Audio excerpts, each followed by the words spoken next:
Every morning for 16 years, Mel Fisher woke up and said the same four words. Today is the day. Even after his son drowned, even after bankruptcy, even when everyone said he was insane. On July 20th, 1985, his radio crackled. Put away the charts. We've hit the pile. Mel Fisher was born in Indiana in 1922, part of what became known as the Greatest Generation. He survived D-Day +2 at Normandy's Green Beach, came home and opened a chicken farm in California. By all accounts, he should have lived an ordinary American life, but Mel had read Treasure Island as a child and the dream never left him. In 1953, he sold his chicken farm and opened one of California's first dive shops. He became a pioneer in underwater exploration, developing new diving equipment and techniques. But Mel wasn't interested in just diving. He was obsessed with shipwrecks, with history buried beneath the ocean, with treasure. In the early 1960s, Mel moved his entire family, his wife Dolores, fondly referred to as Deo, and their children, from California to Florida to hunt for Spanish galleons that had sunk centuries ago off the Florida Keys. His target, the Nuestra Señora de Atocha, a Spanish treasure galleon that had sunk during a hurricane on September 6th, 1622, carrying an unimaginable fortune in gold, silver, Colombian emeralds from the New World back to Spain. 260 people died when the Atocha went down. The treasure sank with them, lost for over 3 centuries. Mel Fisher spent 16 years, over 8,000 days searching for it. The search began in 1969 with almost nothing. A few historical records, rough estimates of where the hurricane might have pushed the wreck, and Mel's absolute unshakable conviction that he would find it. For years they found fragments, bits of pottery, scattered coins, traces of gold, the wreck scatterfield, the trail of debris spread across the ocean floor, stretched 11 miles long and less than 100 feet wide. Finding it was like searching for a needle in an underwater haystack. Mel mortgaged his house, then mortgaged it again and again, 13 times in total.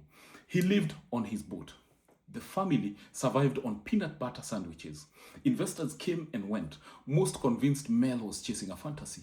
The media mocked him. The public called him crazy. Treasure hunters whispered he'd never find anything. But every single morning, Mel Fisher woke up, looked at his crew, and said with absolute confidence, "Today is the day."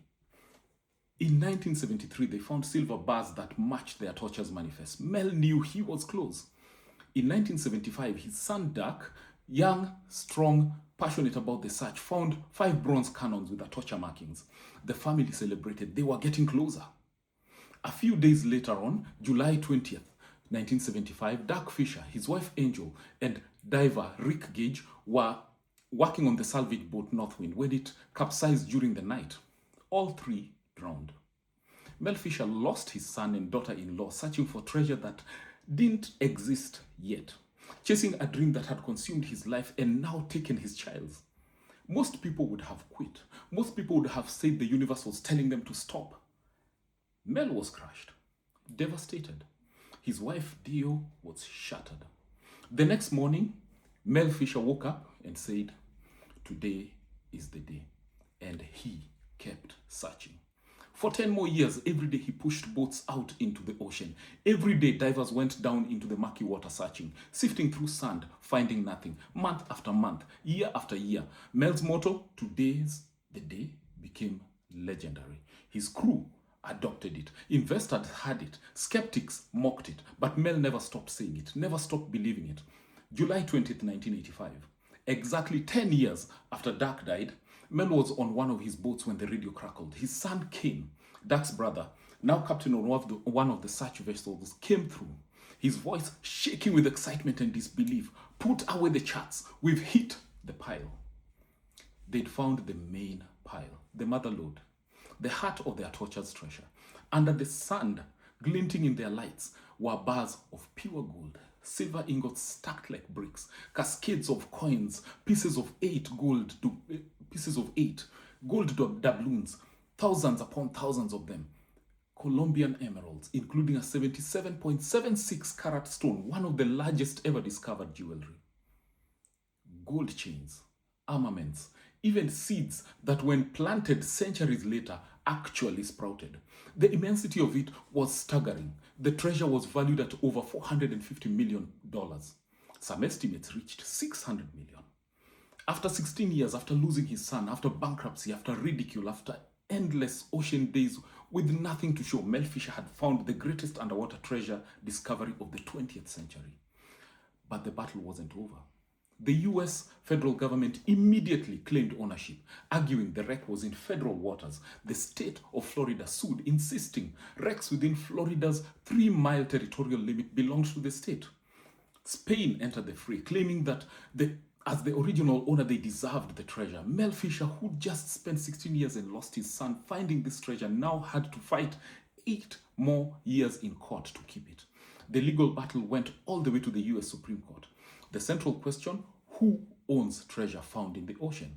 The finder, the state, or the federal government?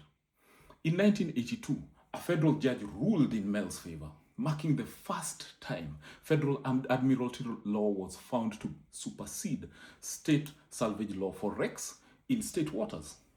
Under the settlement, Mel Fisher's company would keep 75% of recovered treasure, with 25% going to Florida. Spain's claim was rejected. Mel Fisher, the chicken farmer from Indiana, who everyone said was crazy, officially became the rightful owner of $450 million in treasure. He'd been right all along. Today is the day had finally been true.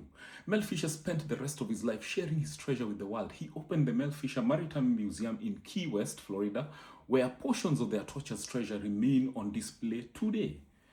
Gold coins you can touch, emeralds you can marvel at, artifacts that tell the story of 1622 Spain and the world and the people who died when the ship went down.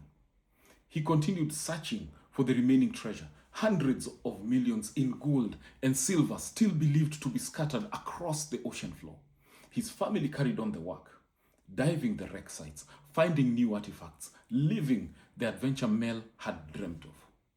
Mel died on December 19, 1998, at the age of 76. He was celebrated in Key West as a legend, named King of the Conch, Republic 4 times, honored with Mel Fisher Appreciation Day, beloved by locals who'd watched him chase his impossible dream for decades. Today, Mel Fisher's treasures, run by his family, continues to search for the remaining Atocha and Santa Margarita treasure. They operate dive expeditions, sell authentic artifacts, and embody Mel's legacy of relentless optimism.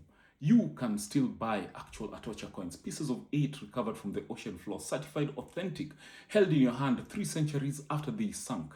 You can invest in treasure hunting expeditions and share in future discoveries, and every announcement, every update from the company ends the same way Mel Fisher started every morning on his 16-year search. Today's the day. Mel Fisher's story isn't just about finding treasure. It's about what happens when you refuse to give up on a dream, even when it costs you everything. He mortgaged his house 13 times. He lived on a boat eating peanut butter sandwiches. He lost his son searching for treasure that might not exist. He was mocked, sued, doubted, and dismissed. And every single morning for 16 years, he woke up and believed, truly believed, that today would be the day. On July 20th, 1985, it finally was. $450 million in gold, silver, and emeralds.